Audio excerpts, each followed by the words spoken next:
Thank you so much, Chris, and thank you all for having me here.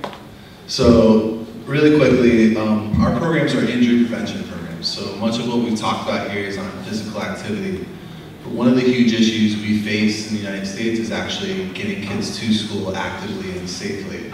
And as the Baroness and Chris talked about, building physical activity in your day with active transportation is a really key way to making this happen, to helping make sure there's physical activity. Hold on.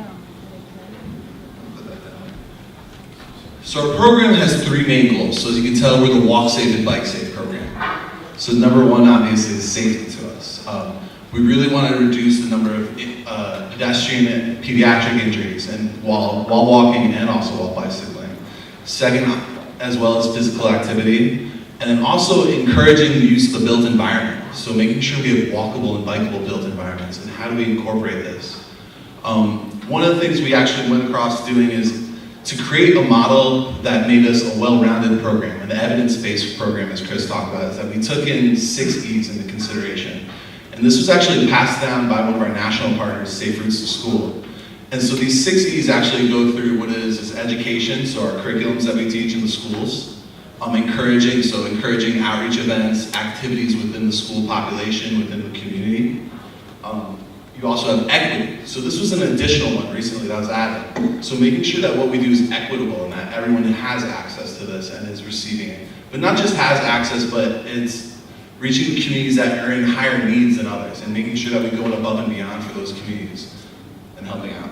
And we also incorporate engineering and enforcement, and we take part in active evaluations. So making sure that we have evidence-based curriculum is really important and practices. So where we've been successful. So as I go through this, I really guys want you to have some points that I'm going to talk about, is that what we've done is we've created sustainable programs. And we've done that by creating these strong networks and also creating key strategies and networking through our communities, our school partners, and making these strong partnerships. And you're going to see, I'm going to talk about how we work through various levels to achieve our goals, but also help achieve our community partners' goals as well. So in the United States, we actually have a very unique problem, and I don't think it's only unique to the United States. As I've talked to some of you throughout the week, this is obviously seen in Europe as well, is that active transportation to school has decreased tremendously. So part of this is historical. So in 1969, you had a lot of things before this in the US that actually led to this development. So you had the rise of the assembly line automobile that made it extremely easy for everyone to own and buy an automobile and have it in their homes. You also had the development of the interstate highway system, which allowed for expansion of these suburbs in huge areas. So these all are contributing factors towards why active transportation is kind of fallen by the wayside. One of the things I always learn about as an undergraduate student when you study biology is that structure dictates function. It's a really important thing. How something is designed in nature is how it is going to function effectively. And as you can see, is that we've actually created communities that function towards the automobile. As Gil talked about yesterday, we no longer are designing streets and neighborhoods for the person to go to. This image right here just shows it's a full of houses, and it's great. People have nice, warm houses to live in. They have their cars. But where are the parks in this image? Where are the schools in this concept? Where are the places of living and cohabiting spaces? You see now also the schools, at least in the state of Florida, have started to back up. So this is your average car pickup line at a school, where these teachers and these parents actually will start lining up an hour early before school's dismissed, so that their child doesn't have to wait too long to get home. And they sit in their car. We had a really interesting school that I started working with recently that had a way of handling this. So they had parents showing up an hour and a half early, and they would just sit in their car waiting for the school to be dismissed, and this train of cars would back up on the main highway, back up additional traffic, cause further issues. And they found a really unique solution. So what they did is that they told parents, all right, you can come line up, but you can't have your car on. We don't want the noxious fumes, the idling gases affecting our school environment, our children developing asthma. Well, Florida's very hot. So if your car's not on, that means your AC isn't working. And no one's sitting in their car very long if there's no AC running. 2 weeks later, their line was dramatically decreased for car pickup. So that story is kind of, we need to come up with creative solutions that kind of create a little bit of barriers for those who may not want to take the extra step. Kind of encourage them, or discourage them in some ways, from actually taking the easy route of just sitting in their car while they're waiting for their child. So some injury facts, because we're an injury prevention program. The cost of injury is extremely high. And what you see is with traumatic injuries, it's upwards of $7 billion are spent on healthcare costs just for the children ages 0 to 14 who are hit by a car in the United States. And actually in urban areas, it's 70% of cyclists are actually hit in cities in these areas.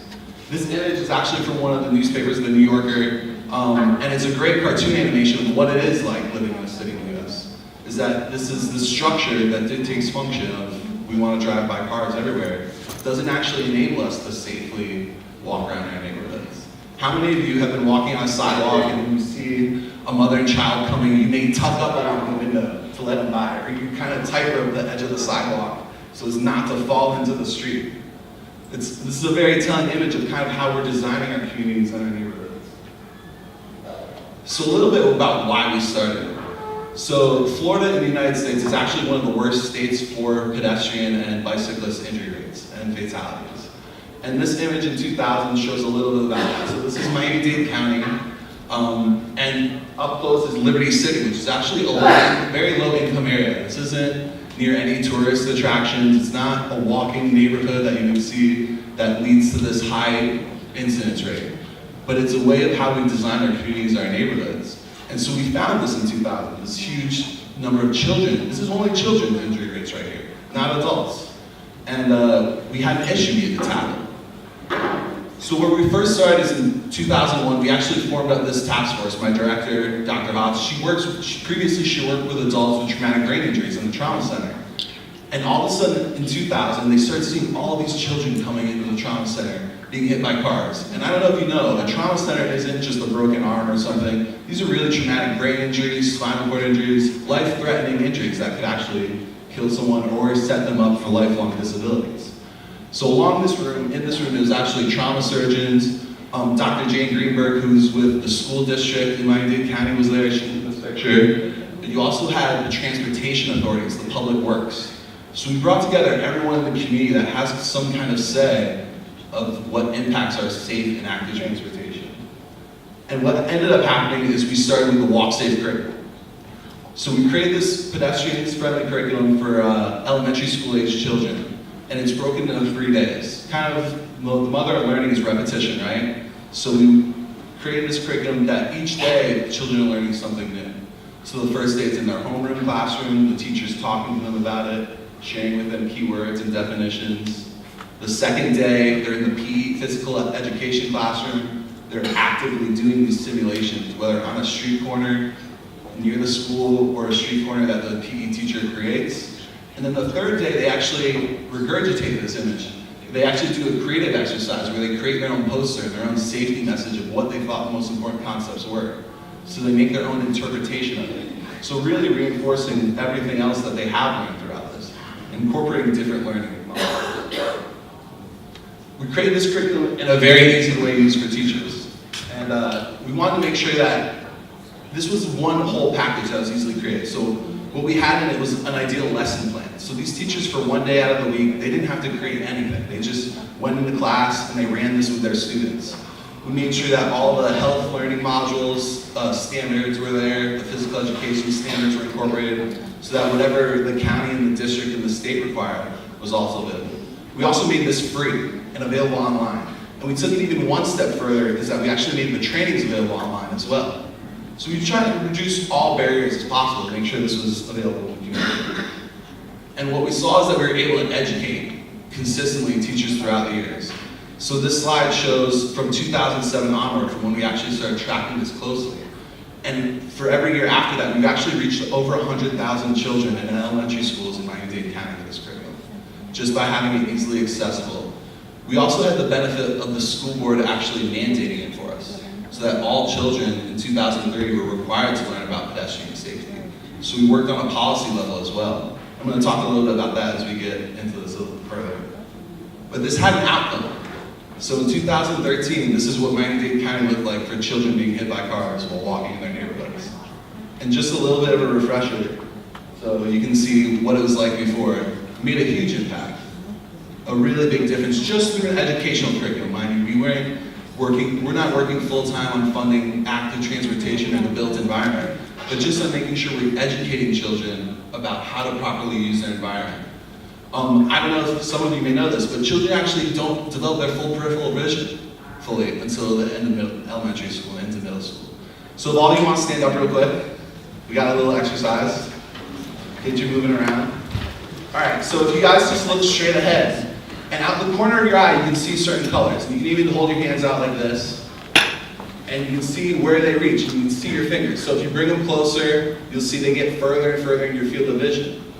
Now what I want you to do is hold two fingers up like this on the side of your eye, hold your arm out again, and then move it in. When do you start to see it? Much later. That's kind of how the children's peripheral vision is developing. So it's really important that as we were talking with the PE teachers, we showed them this, that children are developing. You can sit back on, sorry. Totally. But as we spoke to PE teachers, we actually educated them on this and said, hey, look, you guys, they're not fully developed yet, so when you're doing this curriculum, make sure they're actually stopping. Make sure they're turning their heads fully, looking left, right, left. Or, I guess in England it would be right, left, right. But doing that. And what's also special is that we shared this data that you're seeing up here. We actually shared this with the teachers. So each year, we showed the decrease in pedestrian injuries. And as an outside researcher, I'm getting them to teach my curriculum in their schools. But what's important is that we told them that, hey, listen, you all are responsible for this, not me. You guys teaching this every year in and out, whether it's boring to you or not, it's really important. You're making a difference in these children's lives. You're making a difference in your community. And it's very important that as community partners, we reinforce this message. We share it with the people that we're working with. So this is crash data that's handled by the Florida Department of Transportation, so on a state level. And they collect this for children ages 0 to 14. And you can see over the years, from 2003 onward, as our curriculum has saturated the county more and more, the number of children being hit actually decreases. And this is good, but it goes even further. So here we have the trauma center data for all the trauma centers in Miami-Dade County. And so these are the injuries that do contribute hugely to that $7 billion healthcare cost. And you can see that we've actually reduced the number of trauma center injury rates. And while it's sometimes gone up, when we've monitored this and we've noticed the increase, we've doubled our efforts the following year to make sure that we can bring this back down. And we've looked at our data to see how we've been implementing and to see how much we've been reaching in the previous years and doubled down on that further. This all led to the development of also a bike safe curriculum, which we use for the older children in the middle school, so 6th through 8th grade. And this kind of served as administered driver's ed and follows the same principles. What's really special about this too is that we did some creative things. We made this entirely off bike in the classroom to reduce any issues of liability or risk management, and also just reduce the problems of access to actual bikes. But we added creative components. So we made the physical education classroom also a science classroom. Teach helmet usage, teaching the parts of the brain. We had PE teachers, physical education teachers, teaching the parts of the brain to children and what they function as and why they're important, rather than just scaring them and making them believe that, oh, you gotta wear a helmet because you're gonna crack your head open. No, you wanna wear your helmet because these are all the functions that your brain does, and this is why it's important to protect it. And having children draw their own conclusions from that in a lot of different ways, and that we had different learning modules involved with each lesson. We also have everything available online and free, and we've incorporated it also into the testing environment that the children face in the standardized school testing. So the county, being a great partner, has actually incorporated bicycle safety and pedestrian safety into their end of course year exams.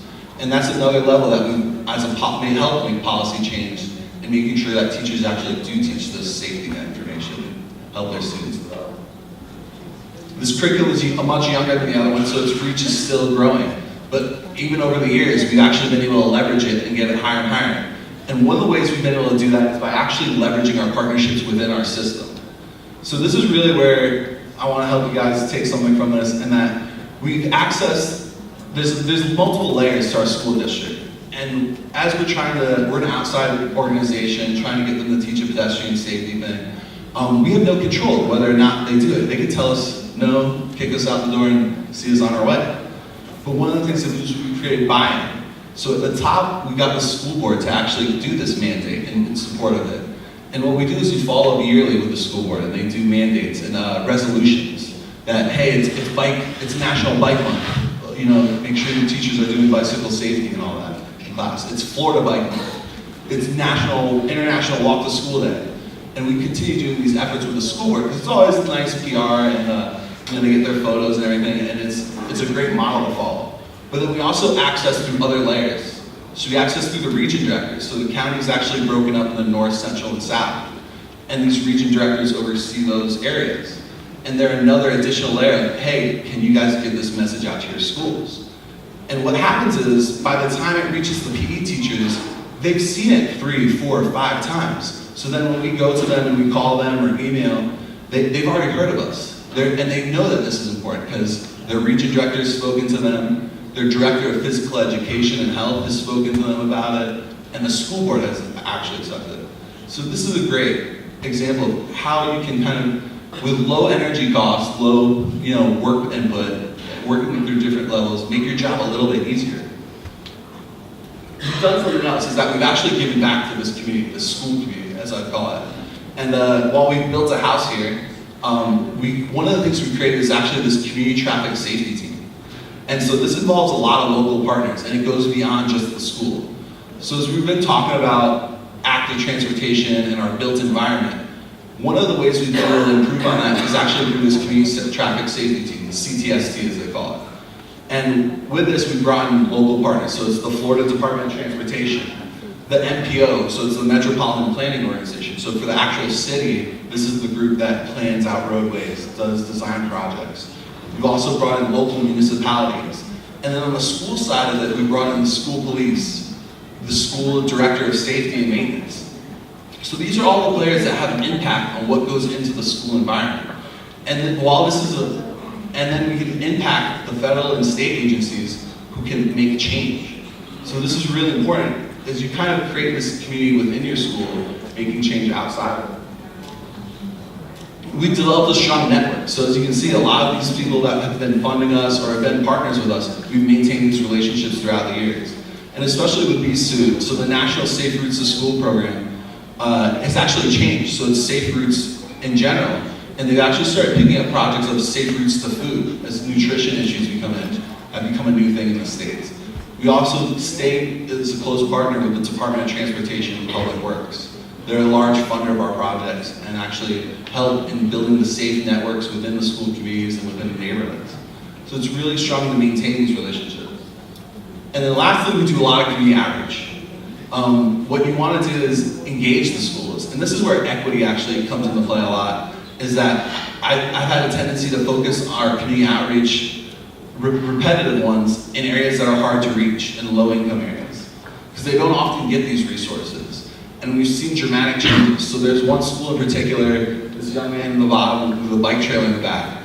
The first time we did a bike to school day there, 5 kids showed up.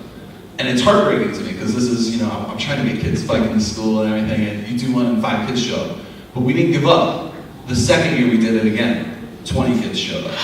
And we did this, we engaged them. We brought mascots in from local sports teams. We brought athletes in. We brought the local police to be a partner with it, so they got to have positive relationships with the police officers in the community. The third year, 35 kids showed up. We kept doing it. We're like, all right, it's growing. The fourth year, 52 kids showed up. And this is a growing thing. And hopefully this year, which will be the 6th, we're going to see even more kids show up. And it's a continual thing. And this is a neighborhood that doesn't always get these activities. And a lot of times that first year where only 5 showed up, we could have easily said, you know what, it wasn't worth it, let's walk away from this and stick to where we get our big numbers from. But these communities care about it and they need it. They need these positive influences. And so it's just really important to always stick to it and making sure we're equitable. And then lastly, we do a lot of educational content and informing the community. So we work with a lot of community partners. And we also, as far as bicycle safety goes, we put out educational knowledge of how to ride on the road, of using your lights at night and everything. We actually have a short video here of Dr. Greenberg and a few other community partners talking about the importance of why we should get children bicycling to school and why it's important to be fit in our communities.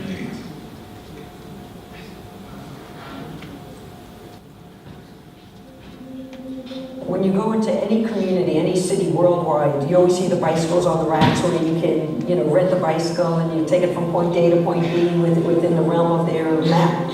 What I would like to see is our kids be able to get a bicycle, ride it to their school, have one of those stations at a school, and then they return the direct correlation between a child's cardiovascular level of fitness and their actual standardized test scores. Studies have shown that, if you have a healthy heart, your brain functions a little better. You're able to think, you're able to move a little faster. So we know there's an improvement because of the activation of the executive function of the brain.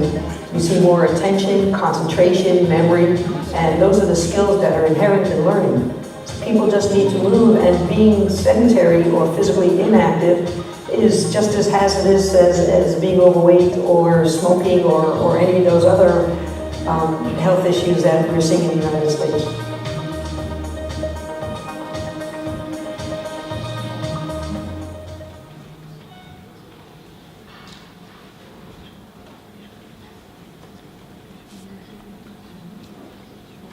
Yeah, so that's about it for me. I hope you guys enjoyed it, and thank you all for having me here. Really